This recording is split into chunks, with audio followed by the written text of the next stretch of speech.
Boom, boom. Welcome, guys. This is Uncle Joe's Diaries, and you know what it is, how it is. This is how we do. When we do what we do. We do like we're doing it for TV. This is your Uncle Joe. It's going to be an exciting, our weekly show. So, tonight, it's going to be funny. Dude, Travis, something happened during the week. Yeah. Hi, Joe. However, so guys, if you have not subscribed, please just go on Uncle Joe's Diaries and subscribe and like, and let's make this happen. And today it's just gonna be me and my friend hanging out together, and we need to chat about a few things happening around. Yeah. I look forward to this. Something happened. So, me and Travis, we're not drinking together. Yeah. No. I was with my friends, like my colleagues. Then in the middle of drinking, then I see him. He just walks in the club. He says what's up to his friends, and what are those your friends? Those were my friends, the ones you saw me with. I slightly drifted a little bit later on, between people's meeting new people there. So majority of the people you saw me with that night might not have been my friends, but they might be my friends now. You never know. Is it? We always make friends wherever we go. So now I want to tell people your story. This is what happened. This is what happened on the night. So we drink. Now it's time to leave. What time was that? Middle of the night. Like early morning. It was early morning. It was quite late. Yeah, like maybe around 2 or somewhere there. Yeah. Right. So we're jumping out. We go out separately. He's doing his shit. I'm doing my shit. So we leave. He jumps in his car. I see him pass. So we jump in our car. We are driving. Then the people I was with were like, Joe, we are hungry. Oh, I was like, okay, cool. Let's pass through the 24-hour shop. Correct. We get something to eat quickly. Yeah. Then I'm thinking Travis is gone. Right. So I thought you had left. No, definitely. But I also thought, you know what, I also need something to eat. So like-minded, you get something at that time of the morning. Bear in mind, we were not that lit, eh? I'm just saying, we do this responsibly. So we leave, we drive. Then we get to the shop. I walk in and I see he's in there. Then he sees me like, hey, Joe, what's up? Then I'm like, hey, did you here? I'm like, cool, okay, cool. Then he buys whatever he's buying, and we bought whatever we're buying. Like I think we had a few pieces of meat and chips. Correct. So now we're leaving. What happened to you? What happened? Oh, there was a A45, CLA 45 that pulled in at the garage. So many people have those cars, but they don't know how to engage launch control on whether it's a C63, CLA 45. A lot of these people don't know it is a complicated process. Was that the reason why he couldn't start that car? No, he didn't. I think his friend told me that he did not have fuel in the car. Oh. That's why the car just kept on turning over. But was it because of the fuel? Fuel, yes. And I thought, okay, you know what? Being a car guy, I know these A45s, they make this sound when you go through this whole process of actually activating the launch control. They make mrrr. So obviously, I was like, okay, he's going to know mrrr. I've seen this car in Stellenbosch before. And I think he could hear us do this. And he got quite upset. He thought, okay, you're mocking me now. But you were not mocking him. No, I love cars. And I was actually telling these people, like, look, I'm waiting. He's gonna now because what you were doing now. He was like, hey, come on, go, do the launch control exactly. And then every time he moves, the car switches off. So I don't know. Like I'm telling him, go ahead and do launch control. But anyway, so he was not very impressed with that reaction. But so the guy jumps out of the car. He started shouting at him. So, me being me, I'm that guy who love peace, but also I can be upset on the other side. So now I had to jump in and protect him. Like, yeah. Oh, he was upset there, and I'm like, okay, cool. I don't know. He said some things there. I don't remember everything, but I was like, okay, cool. And he came to me. Then he says, okay, so something's happening. I don't know what's happening here. We need to... Okay, what's happening? What did you do?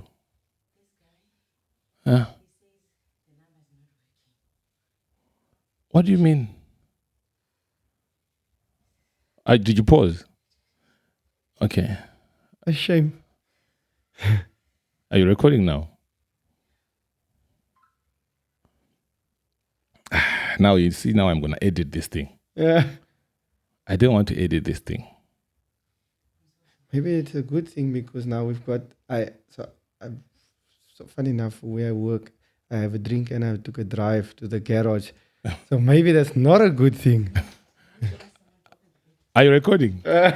Okay, cool. So what happens now is this guy comes in. This is what you do whenever I'm recording at home. There's always something which happens. So the missus walks in and she had forgotten something. I don't know. So it happens. So now what happens is this guy is shouting and now there's commotion and the other guys are getting in the fight now. Correct. Right? And I'm a peaceful guy. I love cars. So now I'm jumping in. I'm like, no, dude, I'm trying to explain to him.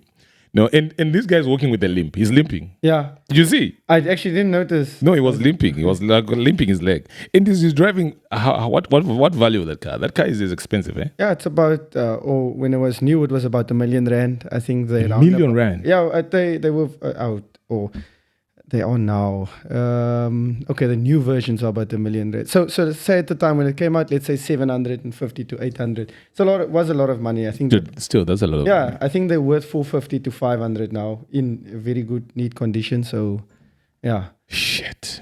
And this guy is young. I'm talking to him. Then I see he's around maybe 25. Yeah. If he's old. Yes. Right. He's around 25. Then he's limping. Now with his IQ, correct. Right? Because you were not shouting at him, you were actually praising his car. Yes. But he thought he's being insulted. Correct. So now I'm looking at his car, I'm looking at him, and he's got a limp. There's something stuck in my head. Just there was something conflict before. No. I think that guy got it through rough. Okay. Could be. I wouldn't judge. I wouldn't ask questions. But correct. I hear you. Because I'm thinking if you're driving that car with this sense of he doesn't have any humor and he's processing. Because we're trying to explain to him. No. This is what's happening. But he couldn't even pick it up. He didn't. He was hearing us, but he wasn't listening to us. Exactly. Basically. So I'm like, dude, if you drive this car with this kind of a mentality, yeah, and how you're processing things and your IQ and all these things, no ways did you get this car in a legit way, like going to work and you are that an intellectual or you may be a businessman. Correct. So now I'm seeing is with a limp. Then I'm like, rough money. Could be. You know what happens sometimes? You're involved in an accident or something happens to you. You're hit by a car. Or you ran a 10 kilometer like I did, and you injure your knee. Exactly. You got. but do you get compensation for that? Do you compensate it for running and then? No. That's on you. That's on you. That's on you, right? Yeah. So maybe that guy. I think that's what I thought. He didn't look like a runner though, so he didn't. He's a bit chubby, correct. kind of thing. So to me, I saw like a guy who won or he got money, or he got a little bit of a windfall. Correct. Maybe only 4 million yan. Yeah. Then he decided to get that Mercedes Benz because with his age and his processing, that money, that car, possibly got a windfall. Then he just went and said, you know what, let me buy that car. It's a nice car. And it's DSG. People love the DSG's cars, except me. I love my manual cars. But the DSG is a crowd winner between young people because of the brups, when they change. Oh, yeah. I think they call it Vrupa. Vrupa, yeah. That's the South African name for it, the Vrupa. So I think that's where the A45 choice came from. A45, to be exact. Yeah. Dude, you love cars so much. So my history with Travis is Travis, whenever I'm in town and I hear a noise, a car which is making noise, it's you. Is it? Yeah. Don't know if that's a good or a bad thing. Okay, both ways. It is both ways. I'm driving slow though while it's making a lot of noise. Like my late dad used to say, plenty beat but no speed. Plenty beat, no speed. No speed. Yeah. So you don't speed. I do. I do go to the track now and then as well. Do you do drifting? I do not do drifting. I have, though, partaken in a gymkhana before. Okay. So there's a little bit of drifting involved. And as you know, I've got a rear-wheel drive car now, which is perfect for these. And it's a little nippy car. So the drifting comes obviously from having a rear-wheel drive car. And it's quite taxing on your tires. So you choose not to do it quite often. But yeah, I would like to try and drift one day. But can you drift? I can. If someone gives me a more powerful enough car to do it with, I can. My car is a little bit underpowered, so it's not the right car for drifting. But with the right car, I can do it. I've seen on a simulator that I can do it. So we just need to execute this into the real world now one day. To see, can you really actually, throw the car sideways? And because look, I must say I recently went to Killarney. I don't know if you know about the racetrack Killarney. I had something happen 2 weeks ago. Yeah. What was happening with the cars? I don't know if it was drags or something. Yeah. But there's always car events happening at this racetrack. So they've got this little, they call it a pitch at the back. And I was never into spinning. So, I see someone with a car that I would have really liked, and I see this car messed up now, and they always in the limiter, and I always said, no, this is not for me. And then one day, my friend and I took a walk at the back to go look at the spinning, actually. It's basically drifting, but like a local sport over here. And these people were doing their spinning in the boxes. And I noticed, and I was like, it actually takes some talent. I see it as because we see the videos where people are doing it in the streets amongst civilians. And that's the wrong thing to do, doing spinning in between where people are just standing. And now you see it in a controlled environment, and I actually see someone, when they're doing it in the streets, how they control themselves between those people. And now they've got these fuel tanks that they reverse into. But while they're reversing into it, they're on the limiter. And you realize all the actions that they have to do to control this car. And I was like, okay, this actually takes a lot of skill. Also, bear in mind, the tires that are on that car are almost done. So one tire has a little bit more tread than the other one, which messes up with the dynamics a bit. So for them to control that car like that with uneven tires and stuff like that, I actually honestly, I take my hat off to them. I can't do what they do. And I'm a really good driver, you know that, but well, I think you know that, but I can't do that. I think half of, if anyone have been in town for the past 4 or 5 years, correct, they can tell that is Travis. They know I love it. Because there was a day you didn't see me. I was in town with my friend. We always drink. We've got our small little drinking post at what's this place? Julian's, yes. I drink there a lot, a lot. So we chilled there. Then I hear you up the street. Yes, coming down from the town hall side. Yes. Then I say to Precious, the guy I was with the previous day, I was like, Precious, this is Wagwan. And I'm like, dude, I can tell you that one is Travis. They says, no, man, he knows you. Yeah. They says, no, that's Travis. I said, no. They're like, okay, friend, watch. 2 minutes later, it's me. You're passing through. Then I told you.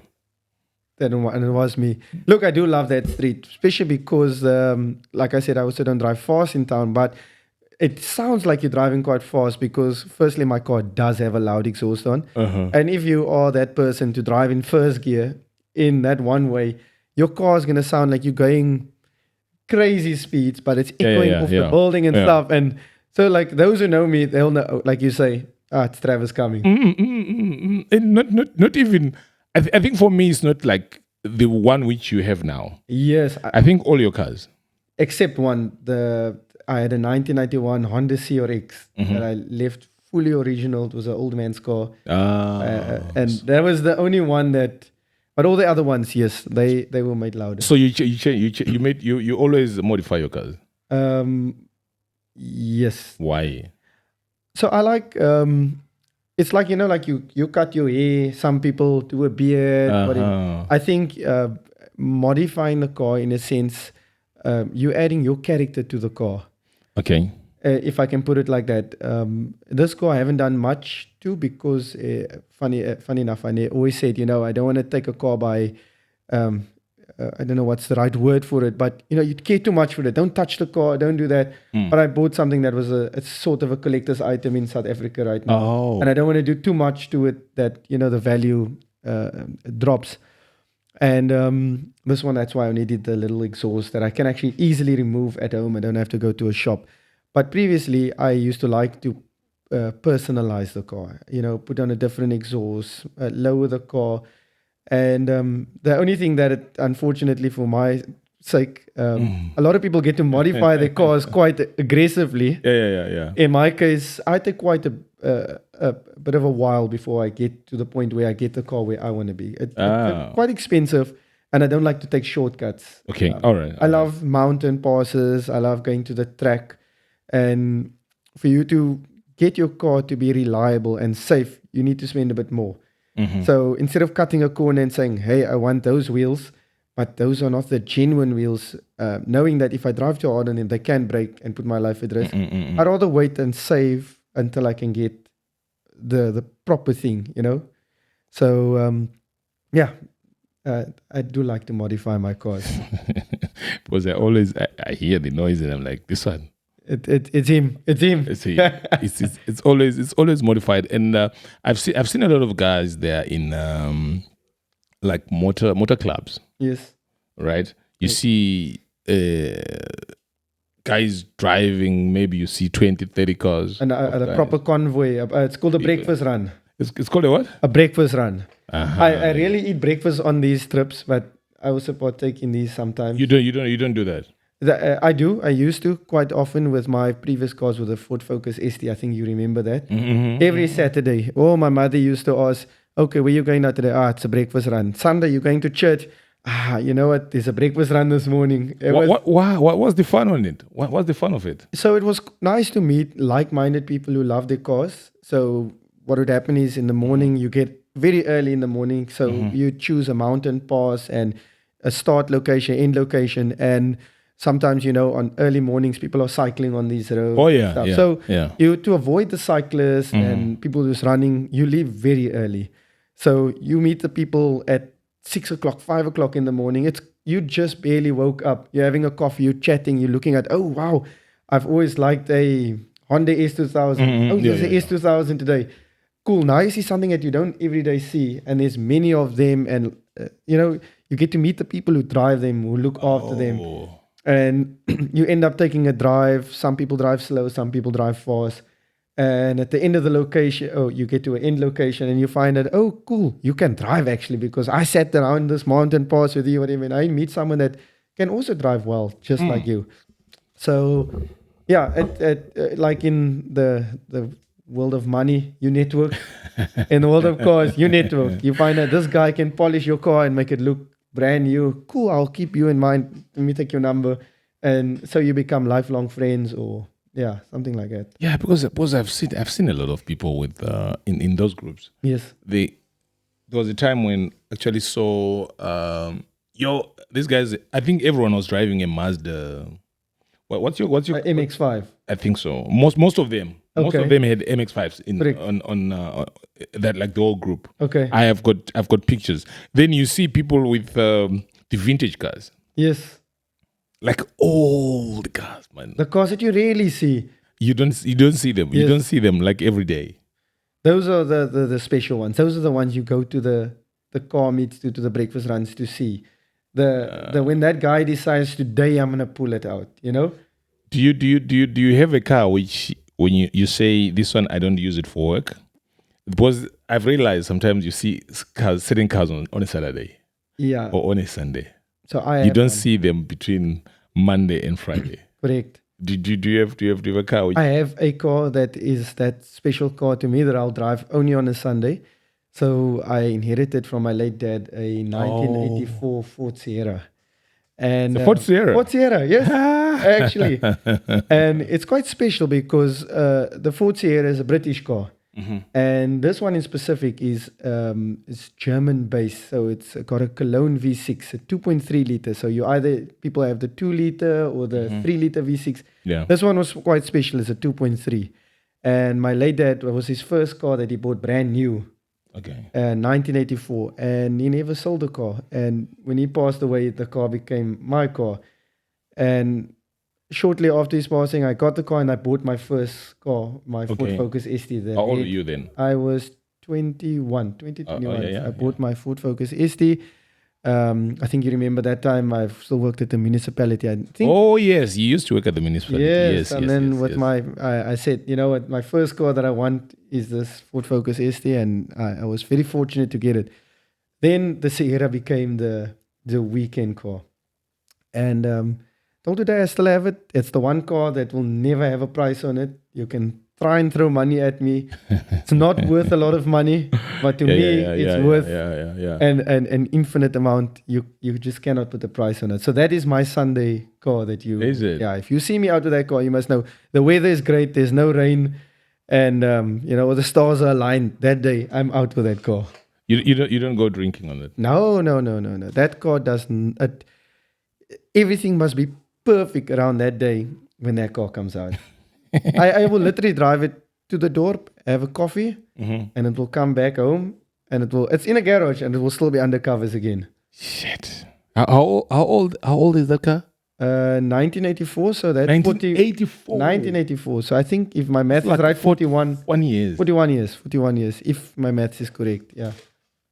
Yo, bro. Yes. That's a vintage. Yeah, there's quite an interesting story, and I know this is not very car related. And my parents, so my mother and my father met when my mother and my father were quite younger. Is it? Yeah, and my father had at the time a Ford Cortina, and he... Oh, a Ford Cortina, yeah. Yes, My uncle used to have a Ford Cortina. And those were the car to have with a vinyl top and whatever. And when my parents met, my dad had that car, and then he traded that car in for his Ford Sierra.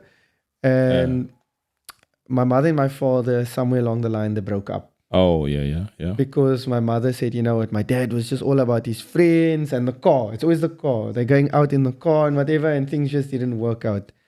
And many years later, my mother and my father met up again. Oh. Many years later. And they got married and they had me. So they dated, then they broke up. Yeah, in that time, to be honest, my mother also got married again, and she had 2 daughters, my 2 elder sisters, and it didn't work out. And my mother and my father met again when my mother started working in Stellenbosch. Shit. And my father still had this Ford Sierra at the time, as you know, he still had. Oh, I have it now, and.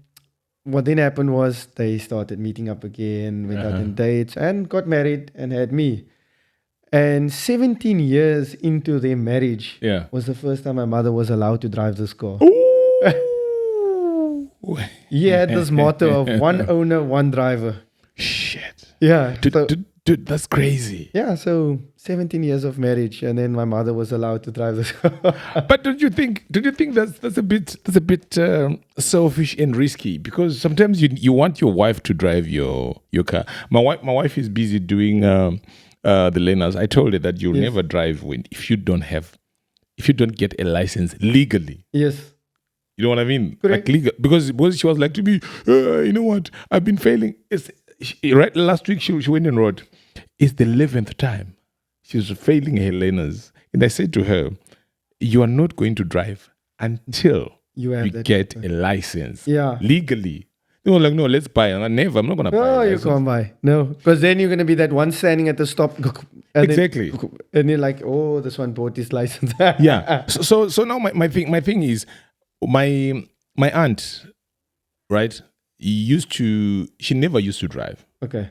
But my uncle, these are the guys who raised me, I think, when my parents passed. Yes. Right? So they raised me. So now the funny thing is, the husband was a car guy. He loved cars, bro. Right? Yeah. So now the thing is, you will change cars, you sell, you buy. He was always changing cars and getting this one and then. But the wife, she didn't know how to drive. Yo. My aunt, the moment she sits on the driver's seat, her legs. Across. Because if you use the right, Yes. you always want to use the right maybe on your clutch because that's what moves a lot. You know what I mean? Yes. So I'm thinking, no, auntie, you need to learn how to drive. Yes. And you need to teach her how to drive because you don't, even in eventuality, like you fall sick Someone and has taken there's no one around. Someone should be able to drive you to the hospital. Yes.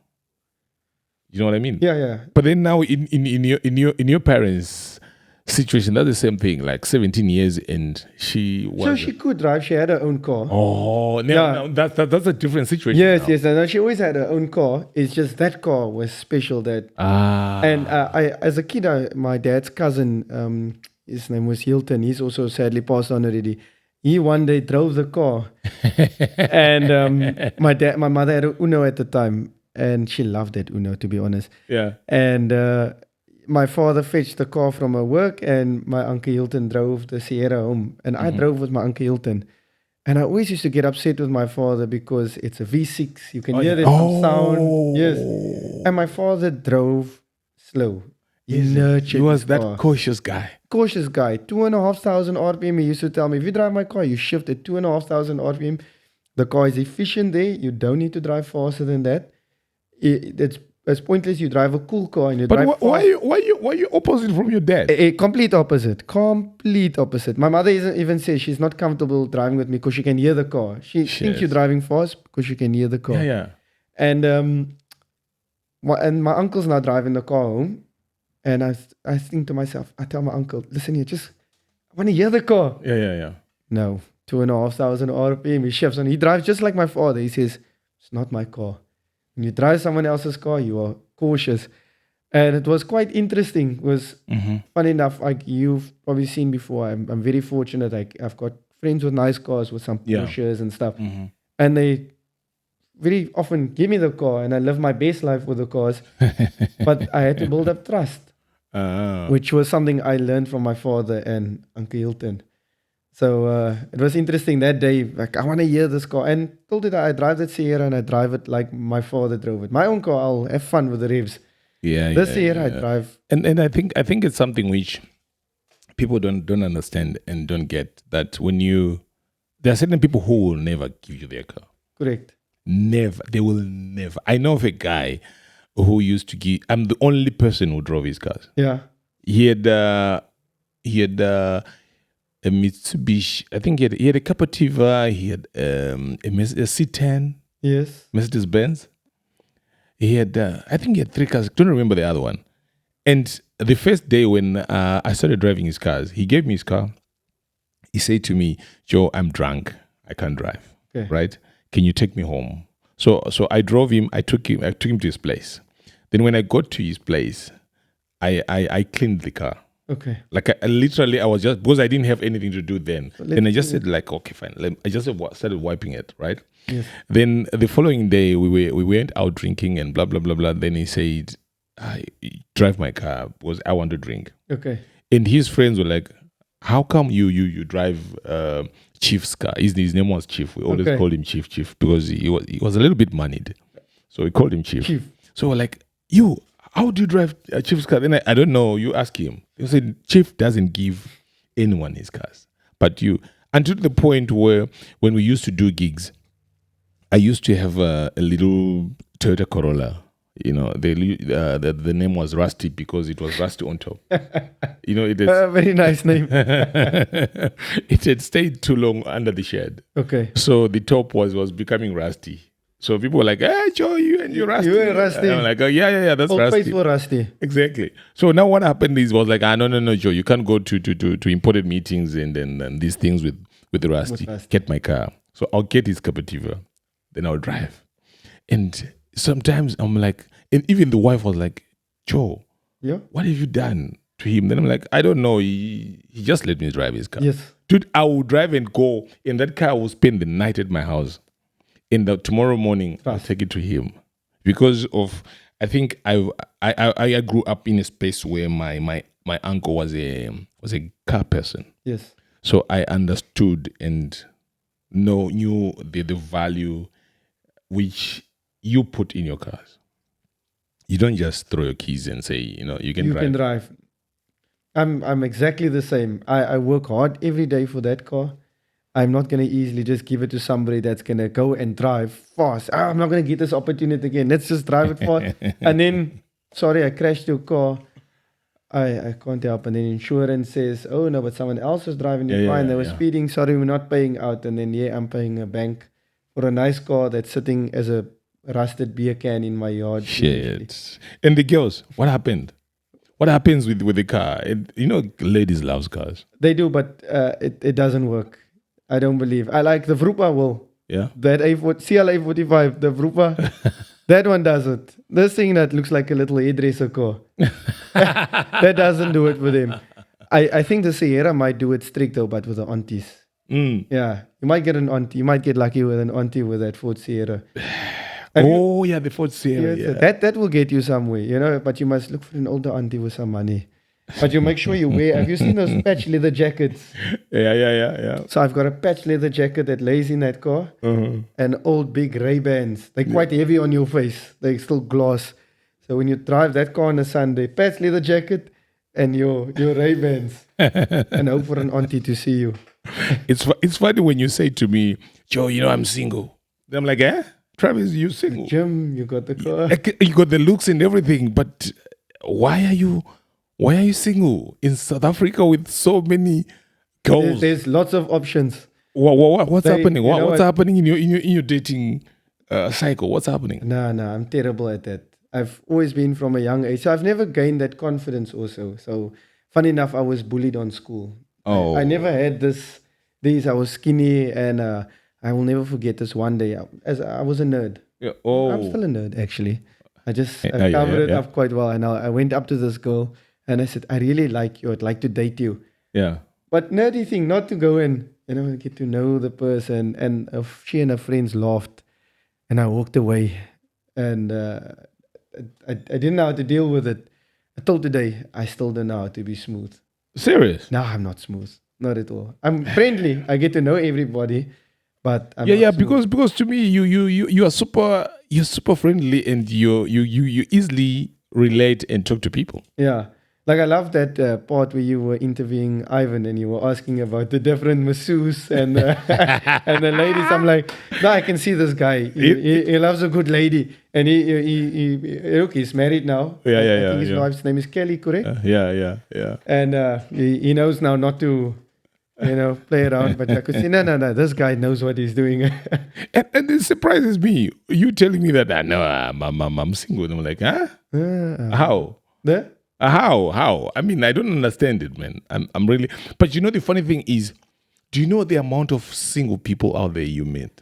So I found that especially with people my age, I don't know our age difference. Yeah. But a lot of people my age are either not getting married, they're not having kids, they're single. A lot of my friends, if you see me out in the door with my friends, please believe that whole group of people, they are most likely single. Shit. And they're my age. And they've been single. I don't know. What's up? I also think social media has an input to this as well. How? So I at one stage, I was also a little bit addicted to social media. I've slowly started posting less. So you tend to see, and it doesn't just go to the side of dating, it goes to seeing materialistic things also. People post things, and you at this moment, you've got this mic. You like this mic. Yeah. But now, I'm happy with this mic, but now I see, someone posted on social media that mic, but that mic is now for sale. But I have this mic. You know what? I think I must go for... Yeah. So, there's these options where you previously, I think you would meet someone at a party, you get to know them, you get a date, whatever, and you go out. Yeah. And there was no distractions. Oh, yeah. Well, I think that is the case in the world. I don't say that's the case with me. But there's distractions, and there's, all these little things going on. Same thing with a car. You can be happy with your MX-5 and you see your friend get a Ferrari and you always wanted a Ferrari. Now you're not happy with your MX-5 anymore. So I don't know if that really makes sense what I'm saying.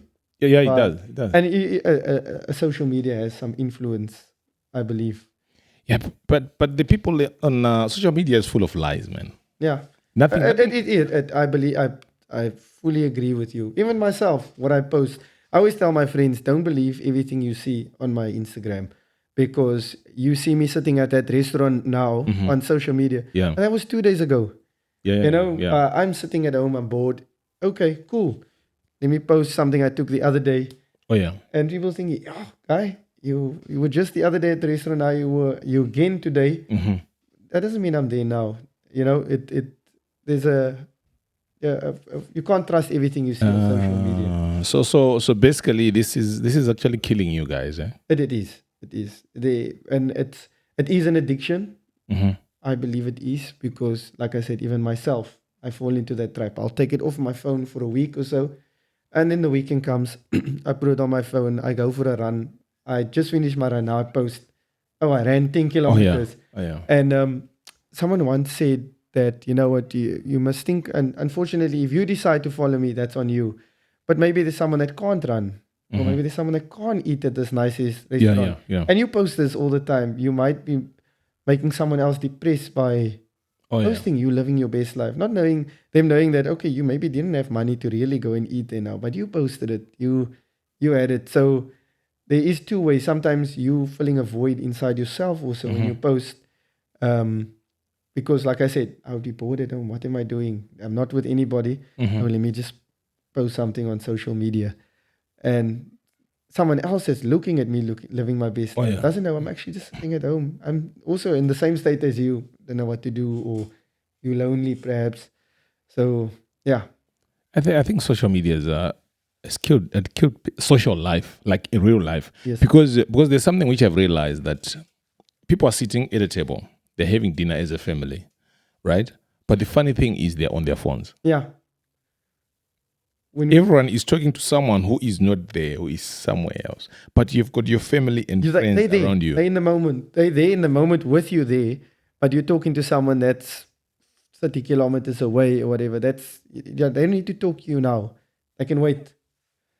I agree with you. There's no more back in the day when we grew up, or I grew up like this. I was very fortunate that we had a kitchen table, and on Sundays we would have, after church or so, we would have lunch there, or at evenings my mother would cook when my father comes home from work. Once your father comes home from work, you're going to eat now. And then we sit at the table, and I would be asked, how was school? Did you do your homework? All of these things, where a lot of homes don't do that anymore. So you don't know what's sometimes happening in your kid's life. Oh, your kid gets bullied. They don't know this because there's no interaction. You have a TV dinner, and then you go play Fortnite inside. Yeah. And I mean, I as an adult, I still also play games.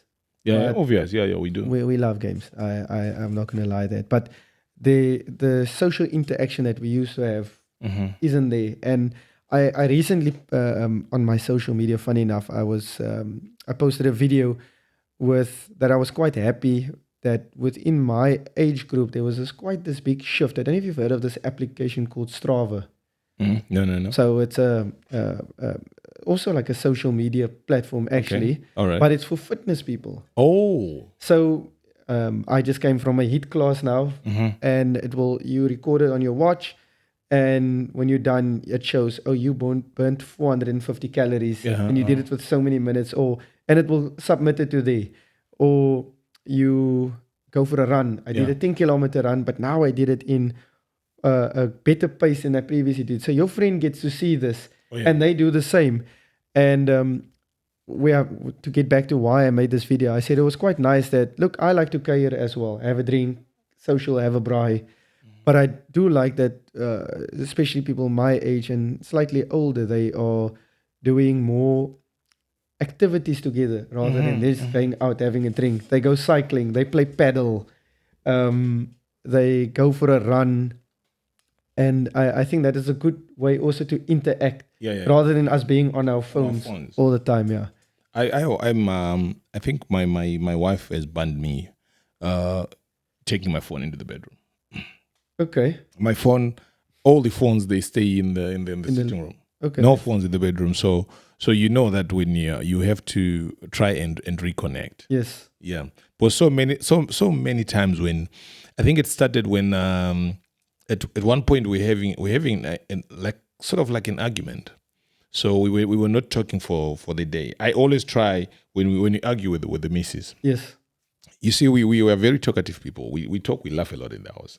So whenever there's friction between, you feel it, like it's there. Yes. You know what I mean? So that day I didn't want to talk to her. Then I texted her. Like I'm in the sitting room. Yes. She's sitting on the other couch, and I'm texting her.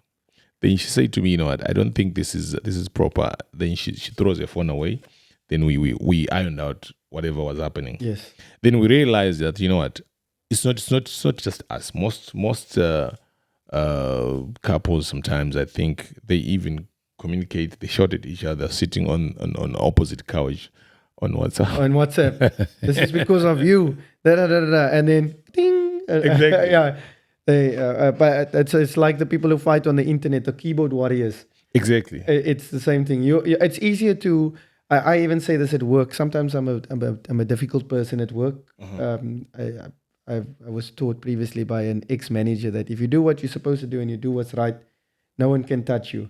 Yeah. And if I know this is the right way to do it, then you are not doing the right way. I'm going to tell you, but it sounds quite aggressive when I'm doing it over the text or the Teams. And then you meet me in person, you're like, oh, he's actually a nice guy, but he sounded quite aggressive. Because I do have that, I would say more pit bull nature. If I want to get a point across over the phone, so the keyboard warrior part you're brave on the side of the phone. Exactly. And in person, you have to speak to this person, you have to confront him face to face, and you maybe not as brave. So now I'm banned. I'm no phone in the bedroom. That's a good thing. I think some people can learn from that. Because I'm not allowed phones anymore. And there was an interesting story you told me about your mom. Yes. That when after she lost her husband, yes, she became a drug addict. No. So an alcoholic. Yes. So she and I'm very proud of her. And so she's opened up about her story where at a very young age, unfortunately, and I'm not bad mouthing my grandfather for this, but he unfortunately raped her. And oh shit. Yeah. Shit. And she speaks about it now. We still loved him, and unfortunately, she went through trauma in her life. Oh yeah. And there's a background to a story why she became an alcoholic. And which was nice is that she can be an example now to many other people where she obviously drank and then she's gotten help now.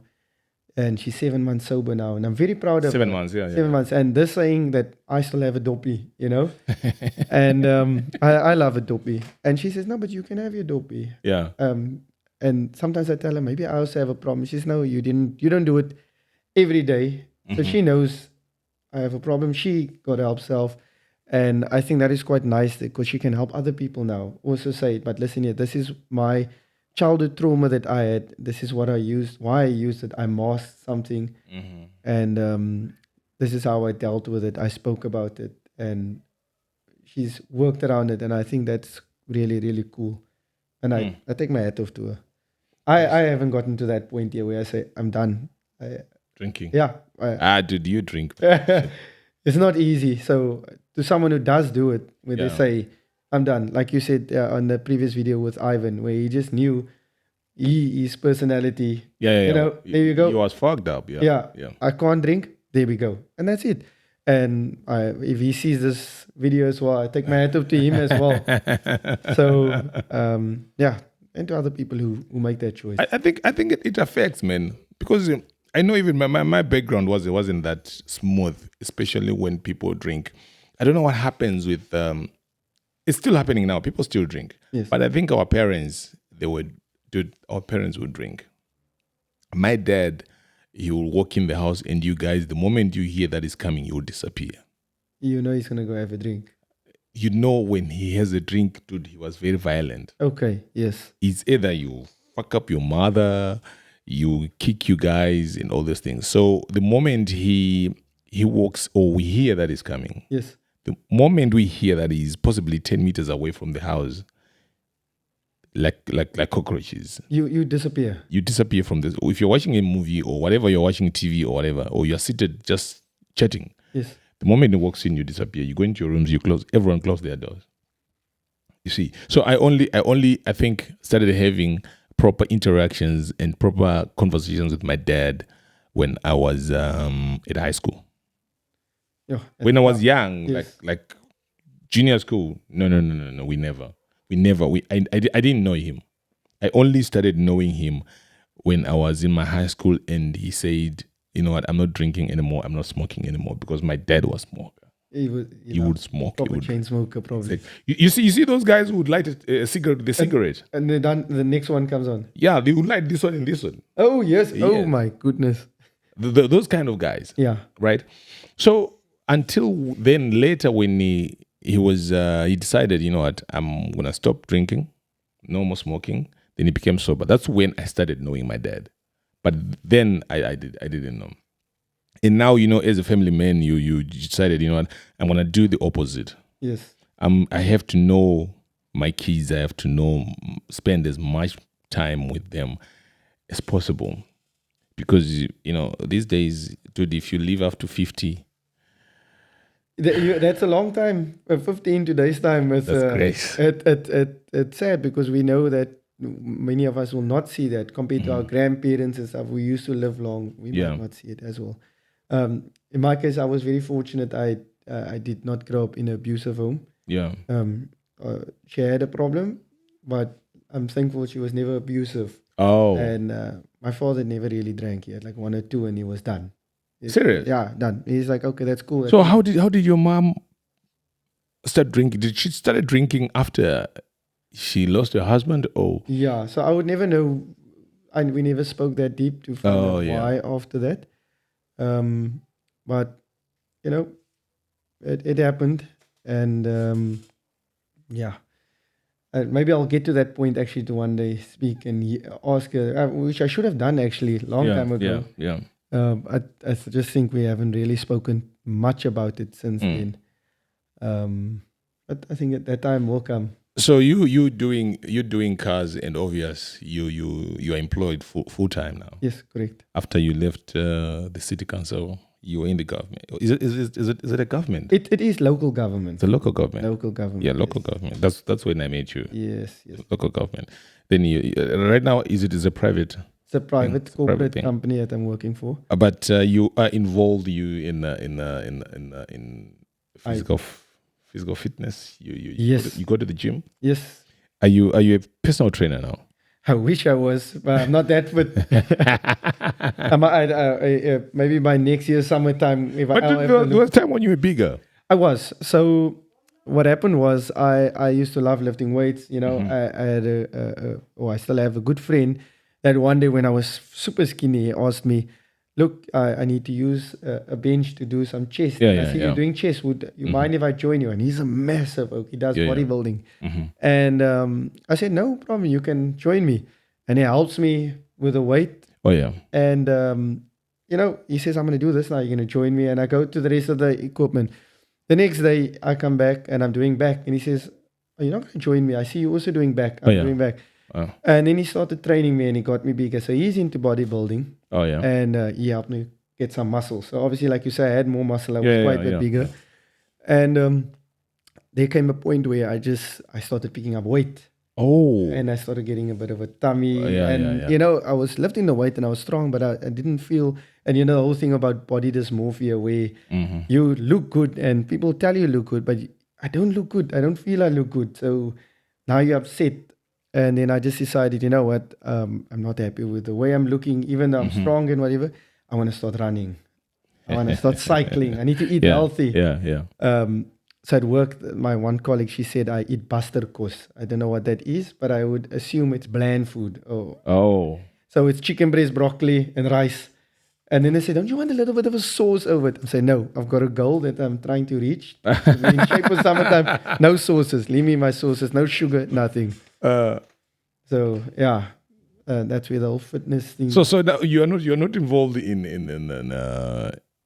personal training and all these things. Not at all. And you're telling me about the 60-year-old who's a personal trainer. Yeah. Dude, how do they do that? Look, he's 68. To be 68. 68, not 60, 68. So he gives a HIIT class. And Shit. he's jumping and Dude, HIIT class. I'm surprised I've got energy as I'm sitting here because I just came from his HIIT class, as I said before I came here. A guy makes you jump. Yeah? Yeah, he's like, are you on holiday? He'll be on your case. He makes you lift your legs higher. The weight, you think, oh, you're going to have a break now? No. He says, summer's around the corner. You got to keep pushing. Yay. 68. 68. And that guy is jumping up and down. Hey, hi. He's a lecturer here at Marty's. But I tell you, that guy's energy, you can be tired. When I was at work today, I was so tired. I walked into that studio with him. And he just gets your energy back up. Oh, yeah. And I think you need people like that. People that's going to get your... Yeah, that oomph. That oomph, yeah. So I lost definitely a lot of muscle and some weight in that classes, but I enjoy it. And best believe when you go sleep at night, you're going to have a proper... okay, you've got a kid. Your kid will sleep. I don't have a kid. I will get proper night's rest. That kid can keep you running. Yeah. Trust me, is the amount of energy I can't keep up. I don't... Oh, I take my hat off to you guys, eh? You see what was happening here? Yeah, no, I saw you trying to set up the tripod and then boom, he falls against the tripod. Now you must move the tripod again. So it's a lot of energy, but... So it's not easy being a dad. So I've actually stopped going to the gym. Okay. I think I haven't been to the gym for almost 2 years now. Yeah. I haven't been there. So what Zeke is still there. He's still there. He's still there. But I'll start pretty soon. I'll start going to the gym. But I think I give my heads off for someone who's 68 and they're still pushing. Bro. Yes, I would like to be there one day. Like you said, 50. A lot of us. Yeah. I don't know if we'll see 50. And here's a 68-year-old. Jumping up and down. And I must tell you, with the runs as well, I go on these 10-kilometer runs and stuff. So I just did the Sanlam 10-kilometer recently. Or the one which was... Is it the one which was... cancelled, yes. Cancelled. So the Sunday was the full marathon. And the Saturday they had a 10-kilometer peace run. So I took part in that. And it was interesting seeing an old Tanny and an old man, more than one of them, run past you. I'm a young guy. I cycle. I run. I do HIIT classes. I eat healthy. And there's someone that's old, that might be your grandparents' age, and they're running past you. They just dusted you. That just and best of all is the way the track runs is you're running here, and those who are faster, they're gonna start running past you. Oh yes, you are here, and there's quite a bit of a distance still before they come back here. And you look on the opposite side, and there's an old person on the opposite side already, and you still have to go that way. And they started with you. Shit. That is a wake-up call. You're like, I need to work harder. I need to get there.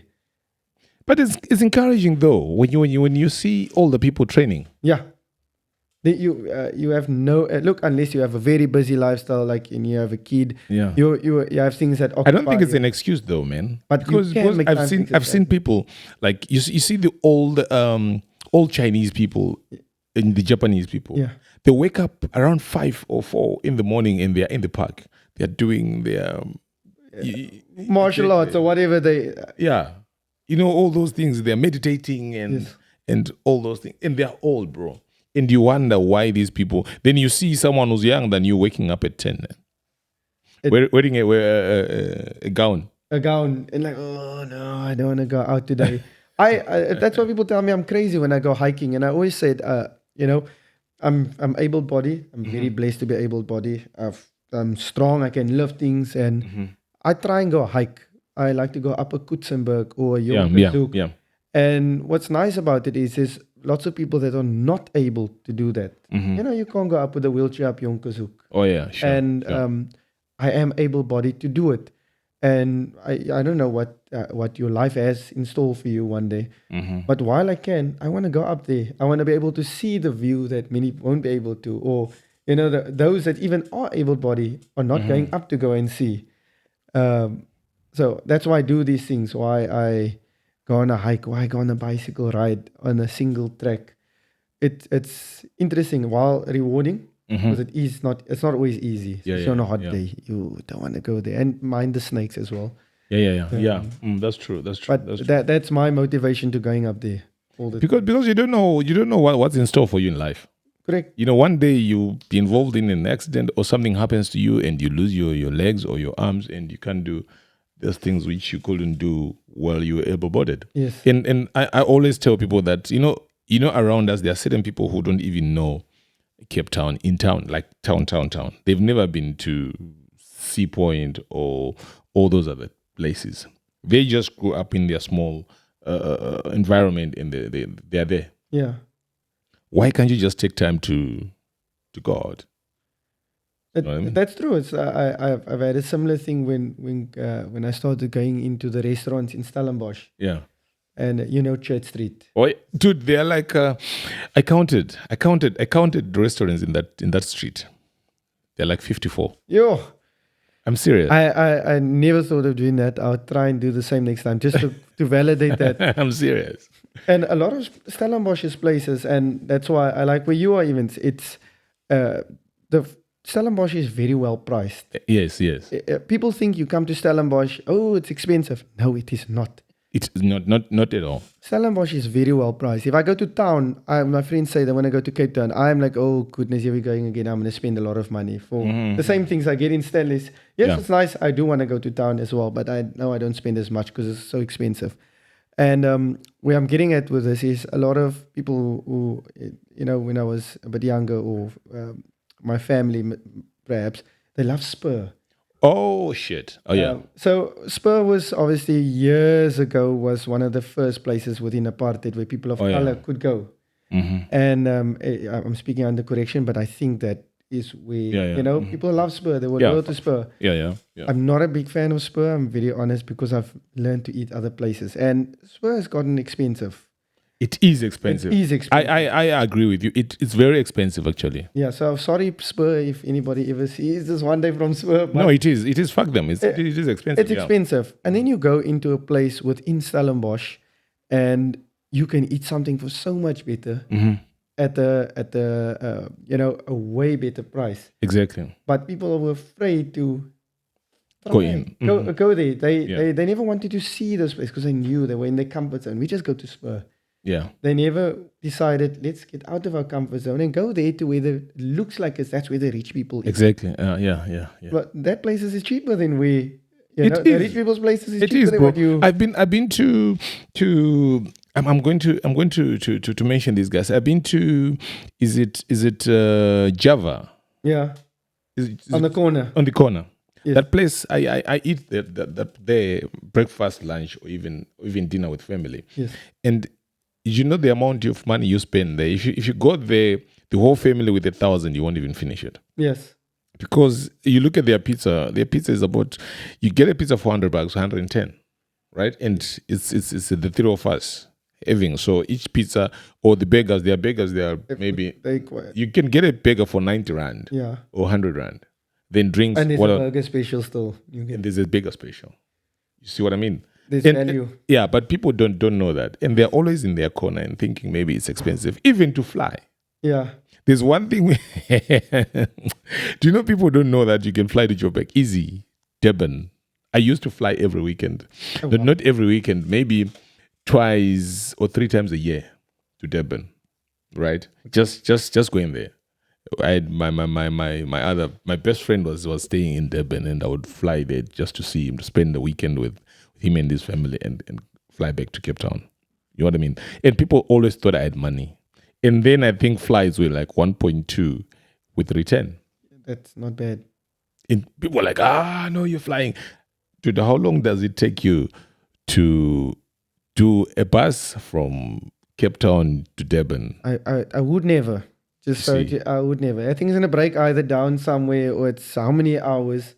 You just fly. And usually it's 18 hours. No, it's not for me. Sometimes. But people don't know that there are certain things which you need to try and see.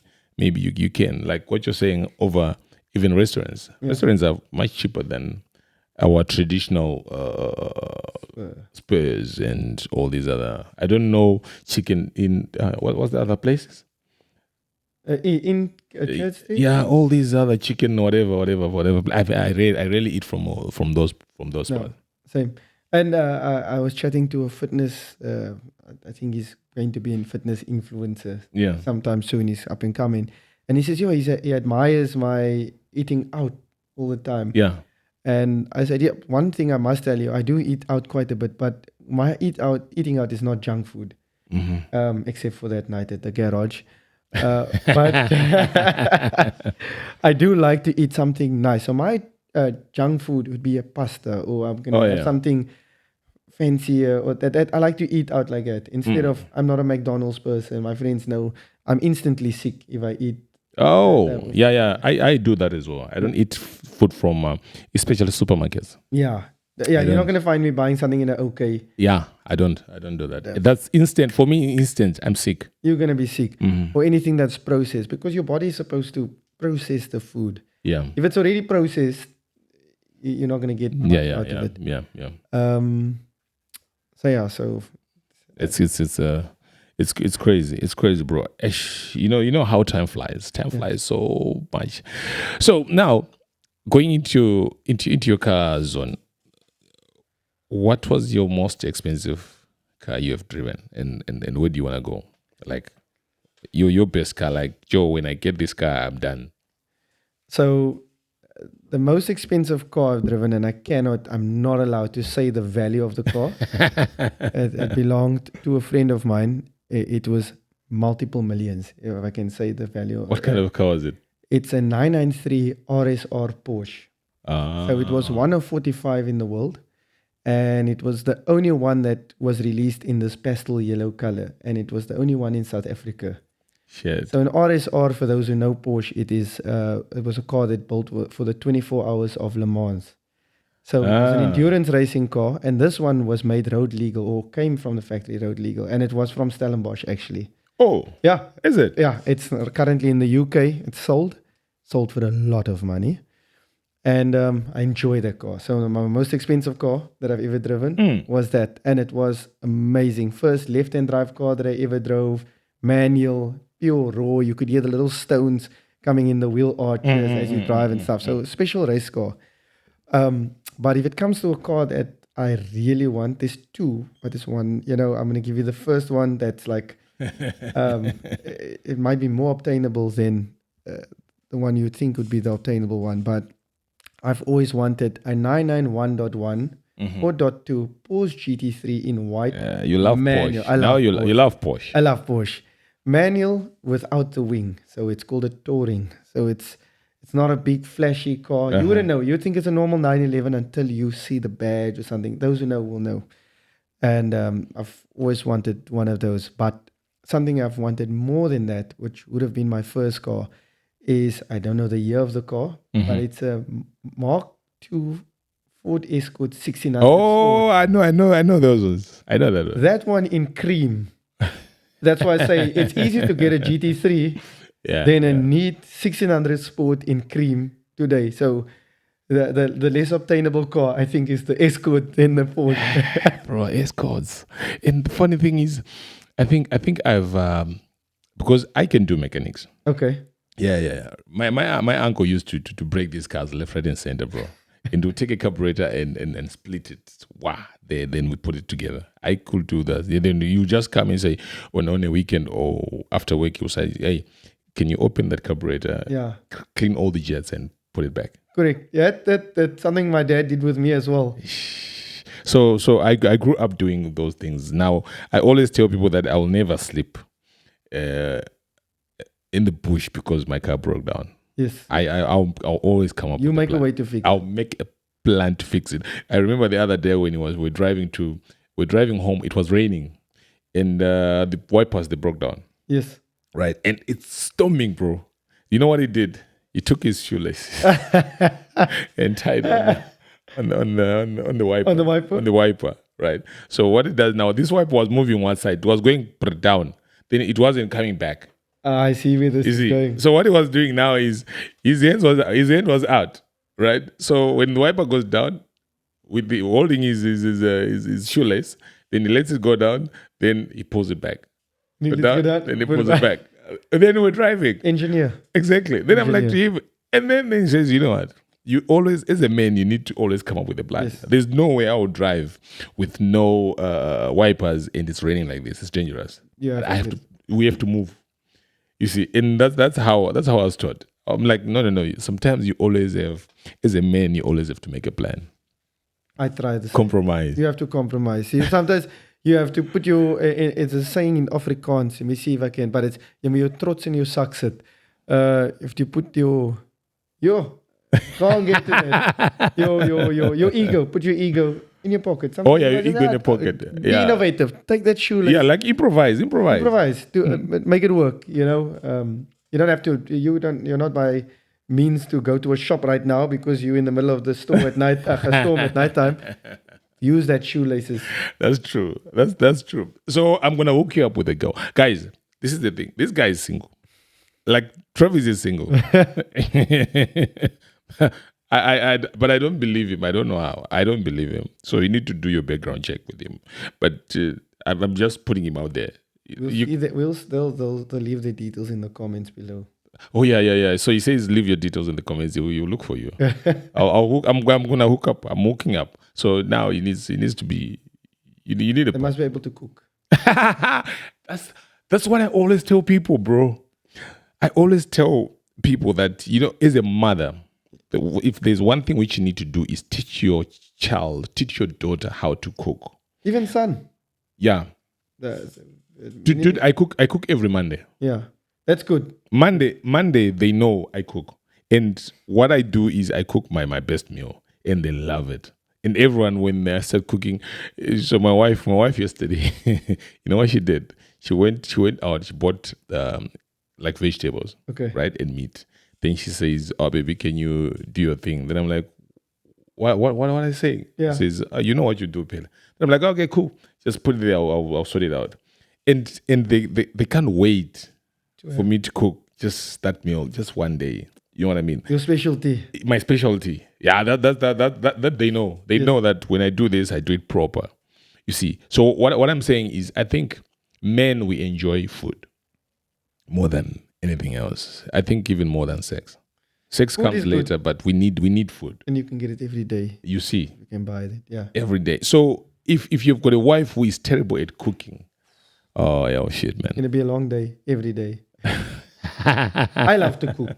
That's something. Yeah. My late dad used to love cooking. Yeah. I'm very fortunate. Both my parents are, they can cook very good food. And it's quite difficult sometimes, as you know, I'm recently back in my mother's space. Oh, you went back? Yes, I went back. I'll soon be out again. I'm just trying to find my feet a bit. And with the gymming, meal prep. So I eat healthy. It's chicken breast, broccoli, and rice every day until it happens now weekends. And I'll spoil myself, make something nice. Okay. And the worst is your mother cooks. So you've got home-cooked meals there. Yeah. And you're trying to stay strict with your diet and your good habits. I think your mother's making something nice and it's a winter's day and it's raining and that warm meals there and give in. So a good cooked meal. So you want someone who can cook. So if you guys can cook, please don't even don't DM me. I don't think I'm gonna be skinny then anymore, but it's all right.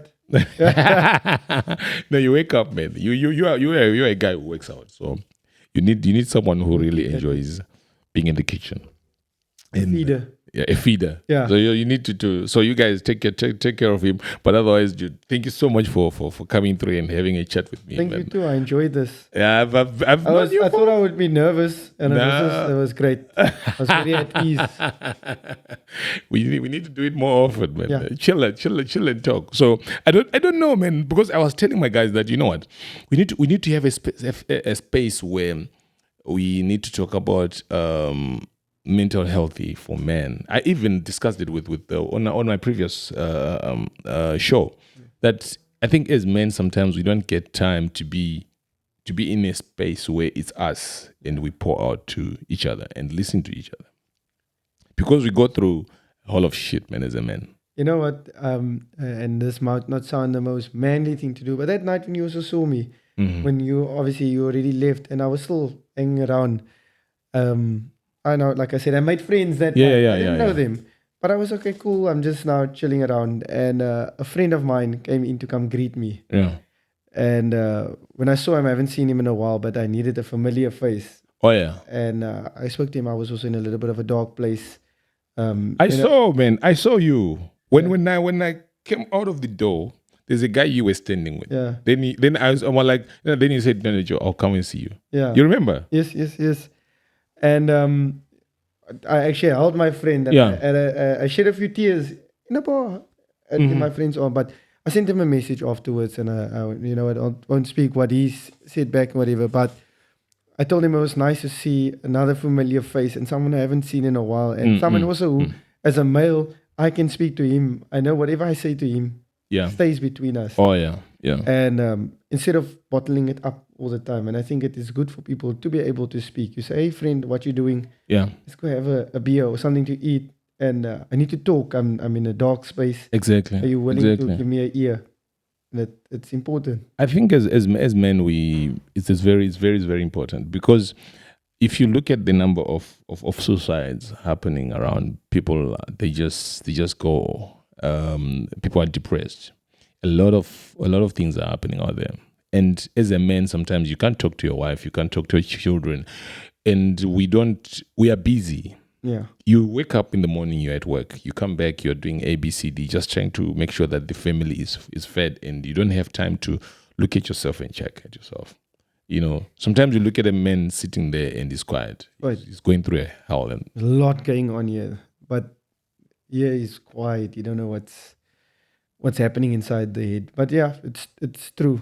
We don't talk enough about what's bothering us, and that's also a good way of knowing who your friends are. Yeah. If someone is like, "Oh yeah, I don't want to listen to this guy now," I understand if you're complaining all the time. Yeah. People's gonna be like, "Oh, we don't want." I don't need that. Yeah. But once in a while, it is good to let out and actually just meet. Just chat, talk about what's bothering, what's going well, even in your life. Yeah. Oh no, I achieved this thing at work. Great stuff. Well done. You know? I think that is very important. But otherwise, you guys, thank you so much, guys, for tuning in. You need to subscribe and follow and chat and say whatever you feel like saying. But before I go, united we stand. I love it. Well done. Thank you, sir. You see, we were fighting and people were laughing at us when United was still doing its thing and finding its feet. But now with Beuma, Kuna, and then Sesko, Ahmad Diallo, we're doing our shit, bro. We are killing them left, right, and center. Well done. This is United. and then so these days, so I wish I knew more about soccer, to be honest. I know you don't. You're not a soccer person. You're a car guy. Course. So I've got this jersey and I've got another blue one and I've got another white one. So now I've got 3. So I'm gonna wear more United on this channel more than anyone else. It's a good thing. Yeah. You're proud of your team. I am, bro. We got through a whole lot of things. And people always laughed at me like, whenever your team is losing, you still stand by it. And I'm like, guys, I'm United, and this is us. This is we. We are too big to fall.